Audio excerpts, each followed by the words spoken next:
Hello అండి, నమస్కారం. Welcome to Python life. So ఈరోజు మనం వీడియోలో హౌ ద ఇంటర్నెట్ వర్క్స్ అనేసి తెలుసుకుందాం క్లియర్గా.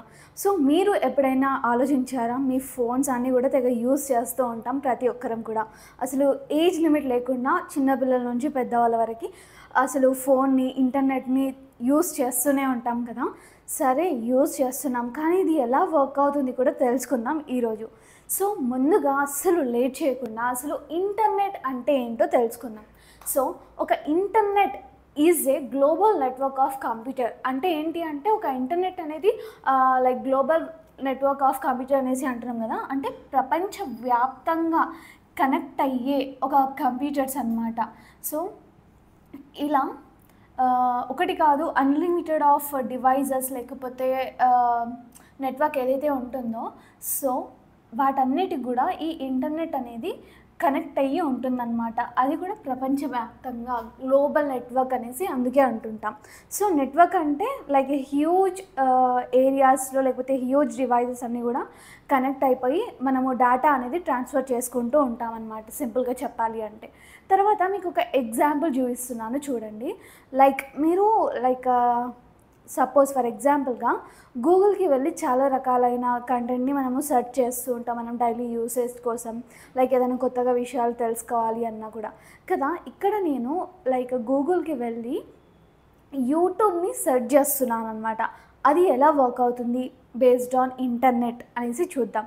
సో ఇక్కడ చూడండి, నేను క్రోమ్ లేకపోతే గూగుల్కి ఏదైనా బ్రౌజర్స్కి వెళ్ళేసి www.youtube.com అనేసి సెర్చ్ చేశానమాట. సో ఇలా సెర్చ్ చేసిన వెంటనే మనకు ఏమవుతుంది, మనం బ్రౌజర్లో సెర్చ్ చేస్తాం కదా. ఒక బ్రౌజర్ ఇలా ఉంటే దాంట్లో సెర్చ్ చేస్తాం యూట్యూబ్. ఇందాక నేను చెప్పిన లింక్ తోటి సెర్చ్ చేసాం. సో సెర్చ్ చేసినప్పుడు ఏమవుతుందంటే మనం బ్రౌజర్లో సెర్చ్ చేసాం కదా. సో ఈ బ్రౌజర్ ఏదైతే ఉందో అది ఒక రిక్వెస్ట్ పంపుతుందన్నమాట. దేనికి పంపుతుందంటే ఇక్కడ చూస్తున్నారు కదా, డిఎన్ఎస్ సర్వర్ అనేసి ఉంటుంది. సో ఈ డిఎన్ఎస్ సర్వర్కి మనము ఈ బ్రౌజర్ అనేది మనం ఏదైతే సెర్చ్ చేసినామో రిక్వెస్ట్ పంపిస్తుంది. అప్పుడు ఏం చేస్తుందంటే ఈ డిఎన్ఏ సర్వర్ అనేది ఐపీ అడ్రస్ అనేది ఫైండ్ చేస్తుందన్నమాట. సో ప్రతి ఒక్కటికి కూడా, ప్రతి దాంట్లోకి కూడా, ప్రతి ఒక్క డివైస్కి కూడా ఐపీ అడ్రస్ అనేది ఉంటుంది. లైక్ మన సింపుల్గా చెప్పాలంటే మన హౌసెస్ ఉన్నాయి, ప్రతి ఒక్కదానికి కూడా ఒక హౌస్ అడ్రస్ అనేది ఉంటుంది కదా. సేమ్ లైక్ నేమ్ ఉంటుంది కదా, హౌస్ నెంబర్ నేమ్, అది దేనికి కూడా సేమ్ ఉండదు. అలానే ప్రతి ఒక్కదానికి కూడా యూనిక్ ఐపీ అడ్రస్ ఇక్కడ ఉంటుంది. ఓకే, సో ఈ డిఎన్ఏ సర్వర్ ఏం చేస్తుందంటే ఈ ఐపీ అడ్రస్ని ఫైండ్ చేస్తుంది. ఓకే, దాని తర్వాత ఇప్పుడు ఈ ఐపీ అడ్రస్ ఏం చేస్తుందంటే మన బ్రౌజర్కి చెప్తుంది. ఏమని చెప్తుంది, అసలు మనం సెర్చ్ చేసిన ఇది ఒక వెబ్సైట్ కదా youtube.com అంటే ఆ వెబ్సైట్ అనేది అసలు ఎక్కడ హోస్ట్ అయ్యిందో మనకి బ్రౌజర్కి చెప్తుంది అనమాట. ఐపీ అడ్రస్ అనేది వెతికి. ఓకే, దాని తర్వాత రిక్వెస్ట్ ఏదైతే ఉందో అది ఎస్పీ నుంచి సర్వర్ వరకు లైక్ ట్రావెల్ అవుతుందన్నమాట. సో ఇక్కడ దాని తర్వాత ఈ సర్వర్ వరకు ట్రావెల్ అయ్యాక సర్వర్ అనేది మళ్ళీ డేటా అనేది బ్యాక్గా సెండ్ చేస్తుంది. సో దాని తర్వాత మన సర్వర్కి అది లైక్ బ్యాక్ సెండ్ చేశాక డేటా ఆటోమేటిక్గా మన బ్రౌజర్లో మనం సెర్చ్ చేసినది ఏదైనా సరే, మనం ఇక్కడ వెబ్సైట్ సెర్చ్ చేసినాం కాబట్టి అది డిస్ప్లే అవుతుంది అనమాట. మీరు ఏదైనా ఇమేజెస్ సెర్చ్ చేశారు, ఏదైనా టాపిక్ కోసం సెర్చ్ చేశారు, ఇంత ప్రాసెస్ అయ్యి లాస్ట్కి మీరు అనుకున్న డేటా అనేది లైక్ విజిబుల్ అవుతుందంట. కాకపోతే ఇక్కడ ఏమవుతుందంటే మనకి ఇంత హోల్ పెద్ద ప్రాసెస్ ఉంది కదా, పెద్ద టెక్నాలజీస్ తోటి, ఇదంతా కూడా తెలియకుండా మనకి జస్ట్ ఫ్రాక్షన్ ఆఫ్ సెకండ్స్లో ఈ లాస్ట్ స్టెప్ ఒక డిస్ప్లే అనేది అవుతుంది కదా మన డేటా అనేది. సో దాని లోపల ఇదంతా ప్రాసెస్ ఉంటుంది. అంటే మనం సెర్చ్ చేసిన వెంటనే బ్రౌజర్ వెళ్ళేసి ఒక రిక్వెస్ట్ పంపిస్తుంది దేనికి, డిఎన్ఏ సర్వర్కి.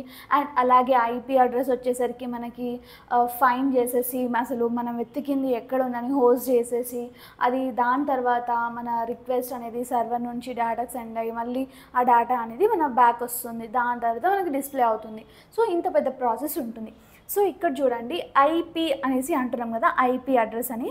సో అదేంటి అంటే every device on the internet has unique identifiers అనేసి అంటున్నాం. ఇంతకుముందు చెప్పినట్టుగానే ఐపీ అడ్రస్ అంటే ఏంటి అంటే ప్రతి ఒక్క డివైస్కి కూడా లైక్ మళ్ళీ ఒక ఇంటర్నెట్ ఒక డివైస్ పైన ఉంది, దానికి మళ్ళీ ఒక యూనిక్ ఐపీ అడ్రస్ అనేది ఉంటుంది. తర్వాత డిఎన్ఎస్ అంటే డొమైన్ నేమ్ సిస్టమ్ అనేసి అంటుంటాము. సో అది ఏం చేస్తుందంటే మన వెబ్సైట్స్ నేమ్స్ ఏదైతే ఉన్నాయో, ఫర్ ఎగ్జాంపుల్ నేను ఇక్కడ www.youtube.com అనేసి అన్నాం కదా, సో ఇది వెబ్సైట్ నేమ్ కదా ఇక్కడ. సో దీనికి బదులు నేను లైక్ www.facebook.com అనేసి ఇచ్చాను. ఇదొకటి లైక్ ఏమంటాము వెబ్సైట్ నేమ్ అనేసి అంటాము. సో వీటిని ఈ డిఎన్ఎస్ అనేది మనకి ఐపీ అడ్రస్గా కన్వర్ట్ చేస్తుంది. ఓకే, కన్వర్ట్ చేస్తుంది. దాన్ని మనము డిఎన్ఎస్ దీన్ని హెల్ప్ చేసుకొని ఇలా కన్వర్ట్ చేస్తుంది మన ఇంటర్నెట్ ప్రాసెస్లో. దాని తర్వాత హెచ్టిటిపి అనేసి వినే ఉంటాము. అదేంటి అంటే ప్రోటోకాల్ అన్నమాట. అది ఎందుకంటే మనం చూడండి ఇంత డేటాని ఇక్కడికి ట్రాన్స్ఫర్ చేస్తూనే ఉన్నాం కదా, అలా డేటాని ట్రాన్స్ఫర్ చేయడానికి మనకైతే వెబ్ డేటాని లైక్ సెండ్ చేయడానికి రిసీవ్ చేయడానికి ఒక ప్రోటోకాల్ లాగా హెచ్టిటిపిని యూజ్ చేస్తూ ఉంటాము. దాని తర్వాత మనకి ఇంటర్నెట్స్ వచ్చేసరికి సర్వర్ వర్సెస్ క్లౌడ్ అనేసి ఉంటాయి కదా. సో క్లయింట్ అంటే ఏంటి అంటే లైక్ మీరు మీ ఫోన్స్ కంప్యూటర్స్ యూజ్ చేస్తూ ఉంటాం కదా, వాటిని మనం ఏమంటామంటే క్లయింట్ అనేసి అంటాం. సర్వర్ అంటే ఏంటి అంటే like powerful computer storing website data అనేసి కూడా అనొచ్చు. అండ్ లాస్ట్గా ఫైర్వాల్ అంటే ఏంటి అంటే లైక్ ఇది మనకి అంటే ఇంత డేటా ఇదంతా చేసే ప్రాసెస్లో ఇంకా మనం ఇక్కడ ఏదో చిన్న టాపిక్ గురించి చెప్పుకున్నాం యూట్యూబ్ అనేసి, కానీ లైక్ ఒక కంపెనీకి సంబంధించి లేకపోతే చాలా డిఫరెంట్ డేటాస్ అనేవి ఉంటాయి కదా. సో వాటిలో ఏమైనా హార్మ్ఫుల్ ట్రాఫిక్స్ ఉన్నాయా ఏమైనా ఉన్నాయా అనేసి ఫిల్టర్ చేస్తుంది అనమాట ఈ ఫైర్వాల్ వచ్చేసి. ఓకే, సో ఇక్కడ చూడండి అసలు డేటా అనేది ఎలా ట్రాన్స్ఫర్ అవుతుందో చూద్దాం ఇక్కడ. సో ఫస్ట్గా మన డివైస్ ఫోనా కంప్యూటరా ల్యాప్టాపా ట్యాబా ఏదైతే ఉంది, సో దాని నుంచి రూటర్కి వెళ్తుంది. సో ఇది గుర్తుపెట్టుకోండి, రూటర్కి వెళ్తుంది. దాని నుంచి ఐఎస్పికి వెళ్తుంది, దాని నుంచి అండర్సీకి, దాని నుంచి కేబుల్స్కి, దాని నుంచి సర్వర్స్కి అండ్ బ్యాక్ మనకు కావాల్సిన డేటా అనేది రిప్రజెంట్ చేస్తుంది. ఇలా మనకి డేటా అనేది ట్రాన్స్ఫర్ అవుతుంది అన్నమాట. సో ఫర్ ఎగ్జాంపుల్ మీరు సో ఇక్కడ domain DNS network cable server అనేసి రాశాను. ఈ నాలుగిటితో బేసిక్గా మనకు పర్ఫామ్ అవుతుంది కాబట్టి సో ఏది తీసుకుందాం ఇప్పుడు ఎగ్జాంపుల్ ఆల్రెడీ ఇది అయిపోయింది కాబట్టి ఇప్పుడు ఒక స్విగ్గీ తీసుకుంటున్నా. స్విగ్గీ అందరికీ తెలుసు కదా, దాంట్లో మనం ఫుడ్ ఆర్డర్ చేయొచ్చు లైక్ కదా. సో నాకు ఇప్పుడు డొమైన్లో నేను సెర్చ్ చేస్తున్నాను అనమాట, నాకేం ఫుడ్ ఐటెం తినాలని ఉంది.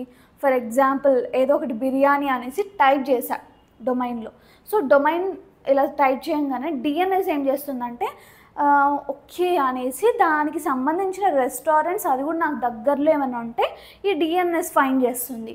తరువాత మనకి నెట్వర్క్ కేబుల్స్ అనేవి ఎలా వర్క్ అవుతాయంటే జస్ట్ ఇంతకుముందు రెస్టారెంట్స్ చూపిస్తున్నాయని అన్నాను కదా.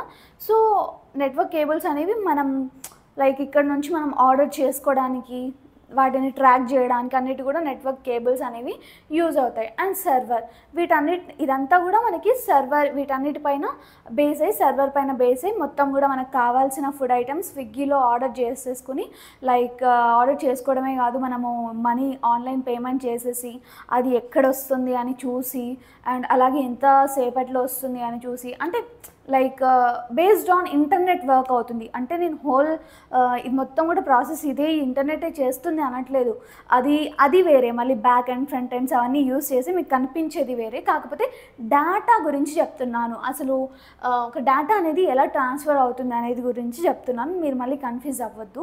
లైక్ వేరే ప్రోగ్రామింగ్ లాంగ్వేజెస్ వాటిని యూజ్ చేసి కదా అవన్నీ చేసేది అంటే 100% కరెక్ట్. కానీ నేను ఇక్కడ డేటా ట్రాన్స్ఫర్ ఎలా అవుతుంది, మనము ఓకే అవన్నీ ఉన్నాయి అన్నీ లైక్ చేశారు, ఒక యాప్ ఉంది, ఆ యాప్ని నువ్వు డేటా ఆన్ చేసుకోకుండా మనమైతే యాక్సెస్ చేసుకోలేము కదా. డేటా అసలు ఇంటర్నెట్ కనెక్షన్ లేదు, వైఫై లేదు, నీ దాంట్లో డేటా లేదు, అప్పుడు నువ్వు ఆ యాప్ని యాక్సెస్ చేసుకోగలుగుతావా, ఆర్డర్ చేసుకోగలుగుతావా, పేమెంట్ చేయగలుగుతావా? లేదు కదా. అవన్నీ కూడా వీటిని బేస్ చేసుకొని వర్క్ అవుతాయి అనేసి అంటున్నాను అనమాట. సో ఫర్ ఎగ్జాంపుల్గా ఇలానే ఈ హోల్ ఇంటర్నెట్ అనేది ఎలా వర్క్ అవుతుందంటే నువ్వు ఒక లైక్ పోస్ట్ ఆఫీస్ ఉంది అనుకుందాం. సో పోస్ట్ ఆఫీస్లో నువ్వు ఒక లెటర్ రాసావు, నీ లెటర్ రాసావు కదా. సో లెటర్ రాసాక నువ్వు ఏదైతే అడ్రస్కి పంపాలనుకున్నావో అది ఇక్కడ పక్కాగా మెన్షన్ చేయాలి. వితౌట్ దట్ అడ్రస్ అదైతే పోదు కదా లెటర్. అంతే ఇంపార్టెంట్గా మనకి ఇక్కడ ఐపీ అడ్రస్ అనేది వర్క్ అవుతుందన్నమాట. సో ఇదండి అసలు ఇంటర్నెట్ అంటే ఏంటి, అసలు ఇంటర్నెట్ అనేది ఎలా వర్క్ అవుతుందంటే ఇది. అండ్ మీకు ఇంకేమైనా వీడియోస్ లైక్ మీకు ఇంకేమైనా డౌట్స్ ఉన్నా కూడా వేటి గురించి అయినా తెలుసుకోవాలి అన్నా కూడా just feel to comment. And అలాగే నేను ఒక ఇంపార్టెంట్ విషయం చెప్దామనేసి అనుకుంటున్నాను. అదేంటి అంటే మన పైథాన్ లైఫ్ వాళ్ళు ఫుల్ స్టాక్ పైథాన్ కోర్స్ని లాంచ్ చేశారనమాట. అది కూడా జస్ట్ 1999కి మాత్రమే. అండ్ ఈఎంఐ ఆప్షన్ కూడా ఉంటుంది. సో దీంట్లో ఫీచర్స్కి వచ్చేసరికి చాలా రకాలైన ఫీచర్స్ ఉంటాయి. దాంట్లో కొన్ని వచ్చేసరికి placement assistance, career guidance, mock interviews, resume buildings and 200+ hours content ఉంటుంది. ఇలా చాలా ఫీచర్స్ ఉన్నాయి. సో మీకు ఒకవేళ ఫ్రీ డెమో కావాలి అనుకుంటే నేను డిస్క్రిప్షన్లో ఆల్రెడీ కాంటాక్ట్ నెంబర్ అన్ని కూడా డీటెయిల్స్ అన్నీ కూడా మెన్షన్ చేస్తాను. సో ఒక్కసారి మీరు అప్రోచ్ అయిపోతే మీరు ఫ్రీ క్లాస్ అనేది చూసేయచ్చు అనమాట. మీకు నచ్చింది అర్థమవుతుందంటేనే జాయిన్ అయిపోండి. So thanks for watching this video. Stay tune for further videos. Thank you so much.